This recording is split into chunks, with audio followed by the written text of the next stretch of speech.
பரிசுத்த வேதாகமம் புதிய ஏற்பாடு யோவானுக்கு வெளிப்படுத்தின விசேஷம் 2ஆம் அதிகாரம்.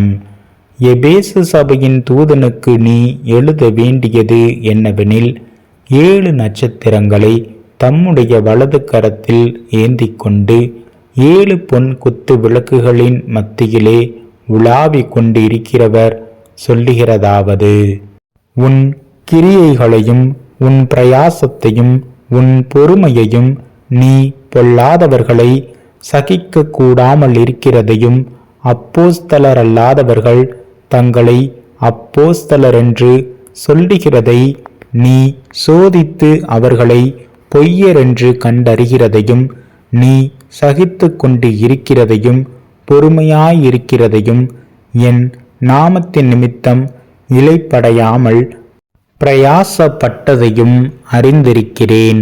ஆனாலும் நீ ஆதியில் கொண்டிருந்த அன்பை விட்டாய் என்று உன் பேரில் எனக்கு குறை உண்டு. ஆகையால் நீ என்ன நிலைமையிலிருந்து விழுந்தாய் என்பதை நினைத்து மனம் திரும்பி ஆதியில் செய்த கிரியைகளை செய்வாயாக. இல்லாவிட்டால் நான் சீக்கிரமாய் உன்னிடத்தில் வந்து நீ மனம் திரும்பாத பட்சத்தில் உன் விளக்குத்தண்டை அதனிடத்தினின்று நீக்கிவிடுவேன். நான் வெறுக்கிற நிக்கோலாய் மதஸ்தாரின் கிரியைகளை நீயும் வெறுக்கிறாய். இது உன்னிடத்தில் உண்டு. ஆவியானவர் சபைகளுக்கு சொல்லுகிறதை காதுள்ளவன் கேட்க கடவன். ஜெயம் கொள்ளுகிறவன் எவனோ அவனுக்கு தேவனுடைய பரதேசியின் மத்தியில் இருக்கிற ஜீவ விருட்சத்தின் கனியை புசிக்க கொடுப்பேன் என்றெழுது. சிமர்னா சபையின் தூதனுக்கு நீ எழுத வேண்டியது என்னவெனில், முந்தினவரும் பிந்தினவரும் மரித்திருந்து பிழைத்தவருமானவர் சொல்லுகிறதாவது: உன் கிரியைகளையும் உன் உபத்திரவத்தையும், நீ ஐஸ்வர்யமுள்ளவனாயிருந்தும் உனக்கிருக்கிற தரித்திரத்தையும், தங்களை யூதர் என்று சொல்லியும் யூதராயிராமல் சாத்தானுடைய கூட்டமாயிருக்கிறவர்கள் செய்யும் தூஷணத்தையும் அறிந்திருக்கிறேன். நீ படப்போகிற பாடுகளை குறித்து எவ்வளவும் பயப்படாதே. இதோ, நீங்கள் சோதிக்கும் பொருட்டாக பிசாசானவன் உங்களில் சிலரை காவலில் போடுவான். 10 நாள் உபத்திரவப்படுவீர்கள். ஆகிலும் நீ மரண பரியந்தம் உண்மையாயிரு. அப்பொழுது ஜீவ கிரீடத்தை உனக்கு தருவேன். ஆவியானவர் சபைகளுக்கு சொல்லுகிறதை காதுள்ளவன் கேட்க கடவன். ஜெயம் கொள்ளுகிறவன் 2ஆம் மரணத்தினால் சேதப்படுவதில்லை என்று எழுது. பெர்கமு சபையின் தூதனுக்கு நீ எழுத வேண்டியது என்னவெனில், இருபுறமும் கருக்குள்ள பட்டயத்தை உடையவர் சொல்லுகிறதாவது: உன் கிரியைகளையும் சாத்தானுடைய சிங்காசனமாயிருக்கிற இடத்தில் நீ குடியிருக்கிறதையும், நீ என் நாமத்தை பற்றி கொண்டு இருக்கிறதையும், சாத்தான் குடிக்கொண்டு இருக்கிற இடத்திலே உங்களுக்குள்ளே எனக்கு உண்மையுள்ள சாட்சியான அந்திப்பா என்பவன் கொல்லப்பட்ட நாட்களிலும் என்னை பற்றும் விசுவாசத்தை நீ மறுதலியாமல் இருந்ததையும் அறிந்திருக்கிறேன். ஆகிலும் சில காரியங்களை குறித்து உன் பேரில் எனக்கு குறை உண்டு. விக்கிரகங்களுக்கு படைத்தவைகளை புசிப்பதற்கும் வேசித்தனம் பண்ணுவதற்கும் ஏதுவான இடரலை இஸ்ரவேல் புத்திரர் முன்பாக போடும்படி பாலாக் என்பவனுக்கு போதனை செய்த பீலேயாமுடைய போதகத்தை கை கொள்ளுகிறவர்கள் உன்னிடத்தில் உண்டு. அப்படியே நிக்கோலாய் மதஸ்தாருடைய போதகத்தை கை கொள்ளுகிறவர்களும் உன்னிடத்தில் உண்டு. அதை நான் வெறுக்கிறேன். நீ மனம் திரும்பு.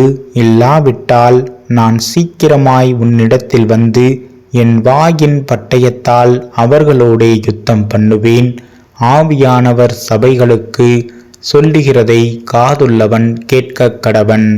ஜெயம் கொள்ளுகிறவனுக்கு நான் மறைவான மன்னாவை புசிக்க கொடுத்து அவனுக்கு வெண்மையான குறிக்கல்லையும் அந்த கல்லின் மேல் எழுதப்பட்டதும் அதை பெறுகிறவனேயன்றி வேறொருவனும் அறியக்கூடாததுமாகிய புதிய நாமத்தையும் கொடுப்பேன் என்று எழுது. தியத்தீரா சபையின் தூதனுக்கு நீ எழுத வேண்டியது என்னவெனில், அக்கினி ஜுவாலை போன்ற கண்களும் பிரகாசமான வெண்கலம் போன்ற பாதங்களுமுள்ள தேவகுமாரன் சொல்லுகிறதாவது, உன் கிரியைகளையும் உன் அன்பையும் உன் ஊழியத்தையும் உன் விசுவாசத்தையும் உன் பொறுமையையும் நீ முன்பு செய்த கிரியைகளிலும் பின்பு செய்த கிரியைகள் அதிகமாயிருக்கிறதையும் அறிந்திருக்கிறேன். ஆகிலும் உன் பேரில் எனக்கு குறை உண்டு. என்னவெனில், தன்னை தீர்க்கதரிசி என்று சொல்லுகிற யெசபேல் என்னும் ஸ்திரீயானவள் என்னுடைய ஊழியக்காரர் வேசித்தனம் பண்ணவும் விக்கிரகங்களுக்கு படைத்தவைகளை புசிக்கவும் அவர்களுக்கு போதித்து அவர்களை வஞ்சிக்கும்படி நீ அவளுக்கு இடம் கொடுக்கிறாய்.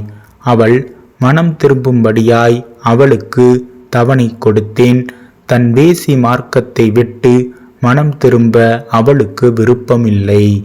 இதோ, நான் அவளை கட்டில் கிடையாக்கி அவளுடனே விபச்சாரம் செய்தவர்கள் தங்களுடைய கிரியைகளை விட்டு மனம் திரும்பாவிட்டால் அவர்களையும் மிகுந்த உபத்திரவத்திலே தள்ளி அவளுடைய பிள்ளைகளையும் கொல்லவே கொல்லுவேன். அப்பொழுது நானே உள்ளிந்திரியங்களையும் இருதயங்களையும் ஆராய்கிறவரென்று எல்லா சபைகளும் அறிந்து கொள்ளும். அன்றியும் உங்களில் ஒருவனுக்கும் உங்கள் கிரியைகளின்படியே பலனளிப்பேன்.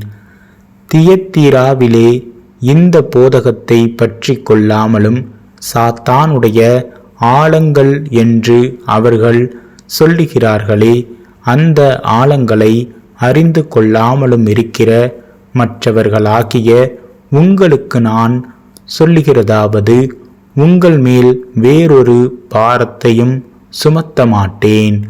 உங்களுக்குள்ளதை நான் வருமளவும் பற்றி கொண்டு இருங்கள். ஜெயம் கொண்டு முடிவு பரியந்தம் என் கிரியைகளை கை கொள்ளுகிறவனெவனோ அவனுக்கு நான் என் பிதாவினிடத்தில் அதிகாரம் பெற்றது போல ஜாதிகள் மேல் அதிகாரம் கொடுப்பேன். அவன் இருப்பு கோலால் அவர்களை ஆளுவான். அவர்கள் மண்பாண்டங்களைப் போல நொறுக்கப்படுவார்கள். விடிவெள்ளி நட்சத்திரத்தையும் அவனுக்கு கொடுப்பேன். ஆவியானவர் சபைகளுக்கு சொல்லுகிறதை காதுள்ளவன் கேட்கக் கடவன் என்று எழுது.